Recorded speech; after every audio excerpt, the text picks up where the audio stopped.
관여했던 모든 분쟁이나 전쟁에서 가장 큰 피해를 입은 전쟁이 바로 이 우크라이나 전쟁입니다. 러시아 군사력이 쉽게 말하면 완전히 주저앉았습니다. 독일이 재무장하는 상황을 허용해주는 빌미를 주었다. 이것은 분명히 러시아에게 두고두고 화근이 되지 않을까. 우크라이나 러시아 전쟁 문제가 해결이 되면 동북아시아의 위기가 고조가 될 수 있습니다.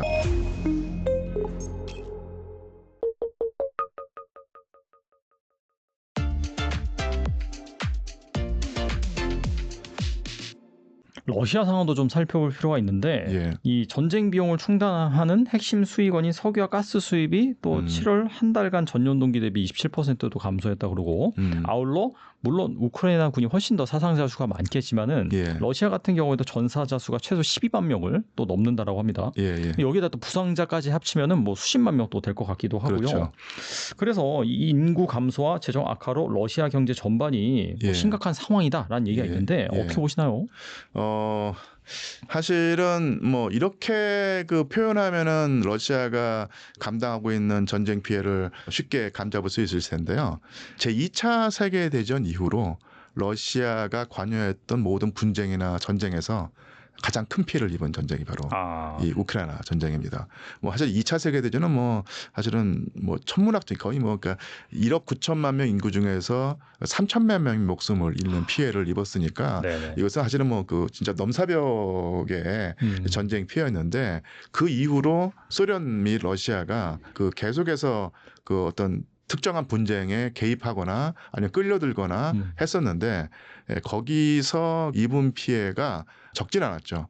근데 그 전까지는 아프가니스탄에 개입을 해가지고 10년 동안 전투를 하면서 사실은 5만 명 정도의 전사 피해를 입었다고 보통 얘기를 하는데 지금 뭐 훌쩍 그거를 넘어선 상태거든요.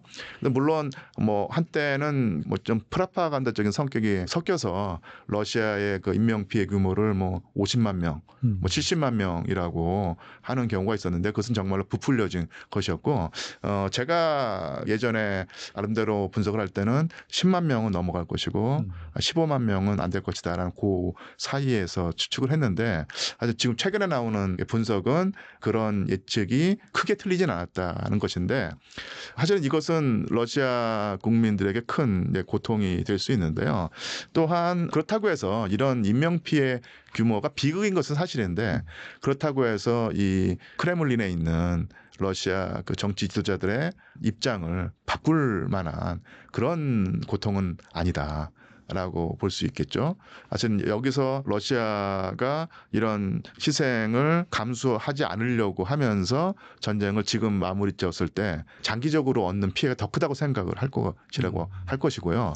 그런 식의 선전이라든지 아니면 입장에 러시아 국민들의 대다수는 또 동의를 할 듯합니다. 그런 면에서 피해 때문에 전쟁을 중단할 수 있는 상황이라고는 보이지 않고요. 하지만 근데 또 경제 같은 경우도 사실은 마찬가지로 지금까지 러시아 경제가 잘 버텨왔는데 지금 사실은 좀 숨찬 상황이죠. 근데 이것도 아마 제가 볼 때는 브릭스 체제를 강화해서 넘길 수 있다고 생각을 할 것이고요. 그런 면에서 숨찬 것은 사실인데 그렇다고 해서 여기서 달리는 추세를 줄이거나 아니면 중단하지는 않을 것이다. 이렇게 생각을 합니다. 예. 한편 영국 파이낸셜 타임스는 최근 러시아가 이 러우 전쟁에서 구형 무기를 못 소진한 후부터 신규 무기를 비축하는 데 공을 들이는 전략을 펼치고 있다라고 하는데 결국에는 이 향후 나토 국가들이 개입한 이 분쟁이 발생한 가능성에 대해서 좀 전력을 강화하는 것이 아니냐 그런 해석이 있어요. 이거 어떻게 보시나요? 당연히 뭐 러시아는 사실 계속 꾸준히 군비를 증강해왔죠. 또 한번 역사를 들여보자면요. 뭐 당연히 냉전 시대 때는 미국과 맞짱을 뜨는 국가였기 때문에 어마어마한 재원을 군비 증강에 쏟아왔던데 1991년 소비에트 연방이 해체되고 10년 동안 체제 전환의 고통을 겪으면서 특히 쉽게 말하면 보리스 엘친 대통령 때 완전히 러시아 군사력이 쉽게 말하면 완전히 주저앉았습니다. 종이 호랑이가 됐는데요.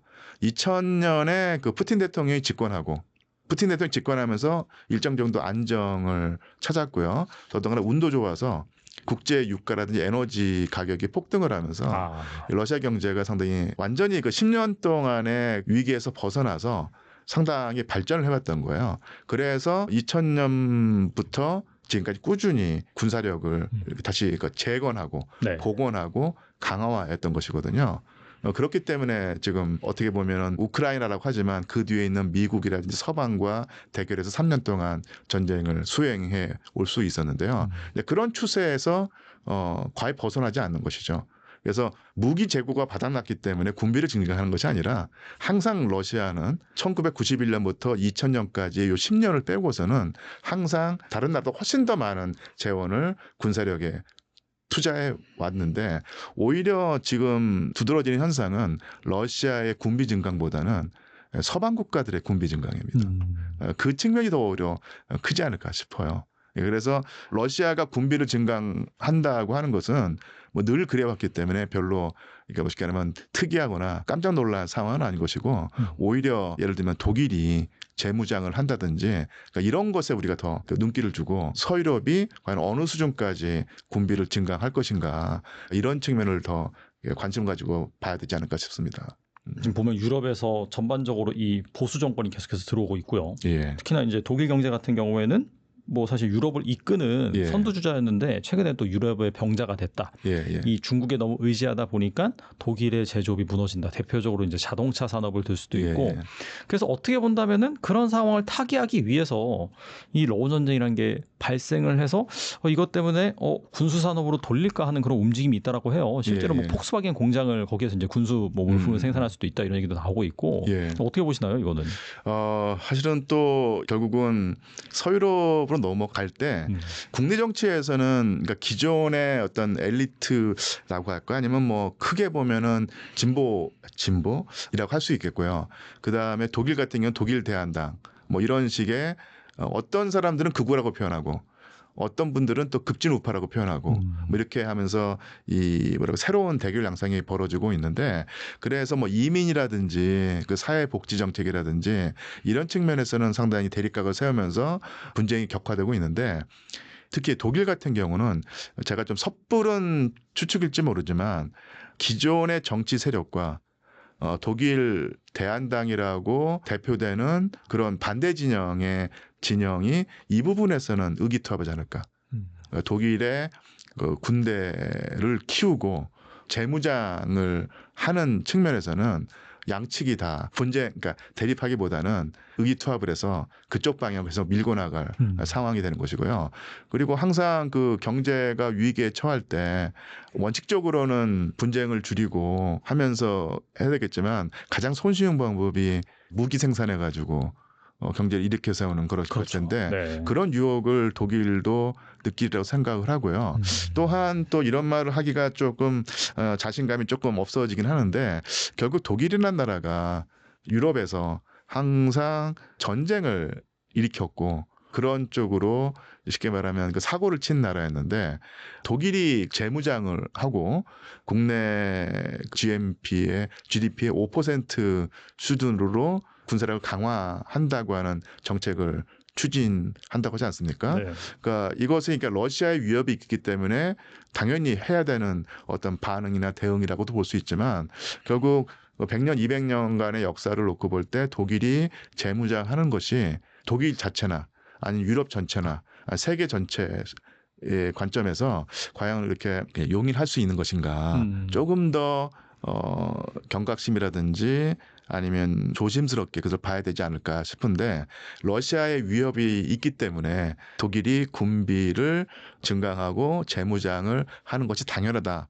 이런 식의 여론이 형성된 것이 사실 뭐 이해는 되는데요. 이 가슴 한켠이 약간 싸한 느낌이 있는 것도 사실입니다. 예.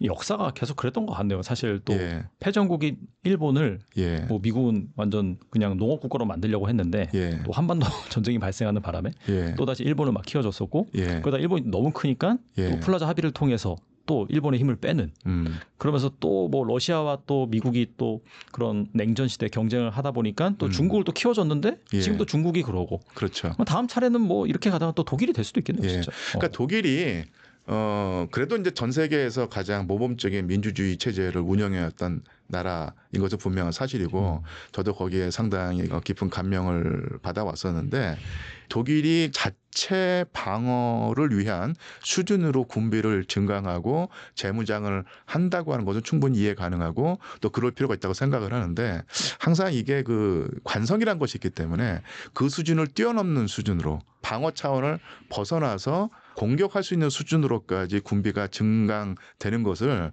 우리가 지켜보고 아니면은 아무런 위험성이 없다고 낙관할 수 있는가? 역사를 놓고 보면은 그것이 좀 쉽지만은 않습니다. 독일의 재무장, 군비 증강을 조금은 감시의 눈길로 우리가 봐야 될 필요성이 있다. 이렇게 볼 수 있겠고요. 그런 의미에서 그 푸틴 대통령이 2022년에 우크라이나를 침공했을 때 나타나는 어떤 파급이란 것이 있는데 그 안 좋은 쪽의 파급이 결국 독일의 군비 증강, 재무장이라고 하는 사태를 결국은 허용하는 빌미를 제공했다는 측면에서는 이 전쟁이 어떻게 끝날지는 모르겠지만 푸틴이 잃어버린 것을 그러니까 푸틴 대통령과 러시아의 실을 따질 때는 분명히 독일이 재무장하는 상황을 허용해주는 빌미를 주었다. 이것은 분명히 러시아에게 두고두고 화근이 되지 않을까 싶습니다. 예. 아무튼간에 이게 뭐 바로 종전이 될지 뭐 어떻게 될지 모르겠지만 확실히 그 끝에 가까워졌다는 그런 느낌을 받을 수가 있는데 그렇다면 이 러우 전쟁 이후에 이 동북아 정세는 어떻게 될지 우리나라에 또 미친 영향은 무엇일까요? 결국은 푸틴 대통령이 알래스카에서 나름대로 적지 않은 성과를 얻은 것은 미국에게서 많은 양보를 얻어냈다는 결과일 텐데 그럼 그 미국은 왜 양보를 했을까? 했을 때 아마 모르긴 몰라도 가장 중요한 것은 역시 중국을 주저앉히고 견제하는 상황을 미국이 만들어내려고 할 텐데 미국이 중국을 견제를 위해서 러시아가 얻고 싶은 것을 주었다고도 볼 수 있겠거든요. 그래서 어쨌든 간에 이 우크라이나 러시아 전쟁 문제가 해결이 되면은 미국은 모든 힘을 다해서 중국을 주저앉히려고 할 것이고요. 당연히 중국이 가만히 있지 않겠죠. 그러면서 이 동북아시아의 위기가 고조가 될 수 있습니다. 그러니까 그 위기의 주범이 중국인지 미국인지는 또 따져봐야 될 문제겠지만 지금까지는 미국의 주의가 우크라이나 그다음에 이스라엘 쪽에 분산되어 있었는데 그쪽 문제가 해결이 되면은 미국의 관심은 거의 100% 중국 이 동북아시아 지역에 쏠릴 것이고 그러면은 긴장이 고조가 되겠죠. 그런 상황에서 대한민국은 또 한 번 경랑에 휩싸일 것이고 여기서 생존을 도모하려면은 그야말로 정말 고찰방식을 풀어야 되는 상황이 될 수밖에 없겠죠. 예. 그래서 뭐 제가 뭐 특별하게 해안을 가져서 드리는 말씀이 아니라 사실은 뭐 누구라도 다 추측 가능한 얘기인데요. 결국은 이게 유라시아 대륙의 동과 서가 연동되어 있다는 것입니다. 그래서 결국 이 서쪽의 분쟁이 가라앉는 만큼 이 유라시아 대륙의 동쪽에서의 분쟁 가능성이 높아진다. 충분히 예상 가능한 시나리오일 수 있겠죠. 예. 네, 오늘 나오셔서 정말 좋은 말씀 많이 해주셨는데 끝으로 이 영상을 보고 계신 분들 위해서 한 말씀만 부탁드립니다. 예, 결국 한마디만 말씀을 보태자면요. 강대국들은 그 강대국이기 때문에 서로 아주 격렬하게 싸우는 모양새도 취하지만 또 강대국끼리 문법이 또 따로 있는 것 같아요. 그래서 어느 순간에 강대국들은 뭐 진짜 그 상대방을 완전히 제압하겠다고 서로 그 치열하게 싸웠다가도 한순간에 악수를 하면서 서로 웃는 낯으로 껴안을 수 있는 그 상황이다. 이런 것이 역사가 항상 입증해 왔는데요. 그런 상황에서 바보가 되는 것은 바로 그 주변에 있는 작은 나라들입니다. 이 작은 나라들이 순진하게 어떤 열강에게 잘 보인다든지 어떤 열강과 사이가 좋기 때문에 나의 안위가 보장된다고 하는 생각을 하기가 쉬운데 그런 그 순진하고 나이브한 생각이 얼마만큼 철저하게 배신당해 왔는가를 뭐 예전에 19세기나 20세기 초를 따지자고 하면은 체코가 될 수 있겠고요. 아니면 미국과 일본이 가스라테프트 조약을 맺어가지고 한반도가 완전히 일본의 식민지가 되는 상황이 될 수 있었는데 근데 그런 것은 우리가 역사책에서 배우는데요. 지금 우리가 살아가는 시대에서 열강 정치를 너무 나이브하게 믿어서 가장 큰 피해를 본 약소국이 바로 우크라이나다. 그러니까 이런 교훈을 얻어야 될 것이고요. 그래서 이제 우리가 그 동맹 정치라든지 동북아시아 정세를 분석할 때 미국을 믿고 따르면 우리의 안위가 자동적으로 보장된다는 생각을 해왔는데 그런 생각이 위험할 수도 있다. 그리고 미국과 중국, 러시아의 세계의 어떤 축이 맞물리면서 어떤 쪽으로 나갈지를 우리가 면밀히 파악을 해야 되는데 우리가 어느 한 열강에 시체말로 몰빵을 했을 경우에 얻는 득보다는 실이 더 클 수가 있다는 생각을 할 수 있는데요. 그런 교훈을 주는 사례가 바로 우크라이나가 아닌가 싶습니다. 예. 네, 정말 역사는 또 반복되고 있고 또 말씀하신 것처럼 이 러우 전쟁이 끝나면은 확실히 이 동북아 그 예. 정세가 좀 시끄러울 것 같은데 이 우크라이나의 사례를 반면교사 잘 삼아가지고 우리나라가 좀 지혜롭게 예. 잘 대처해 나가서 정말 우리나라가 잘 됐으면 하는 그런 바람이 있습니다. 예, 또 다음에 그렇습니다. 모셔가지고 또 말씀 나눠보도록 하겠습니다. 예. 네, 류현수 교수님 지금까지 감사합니다. 예, 고맙습니다.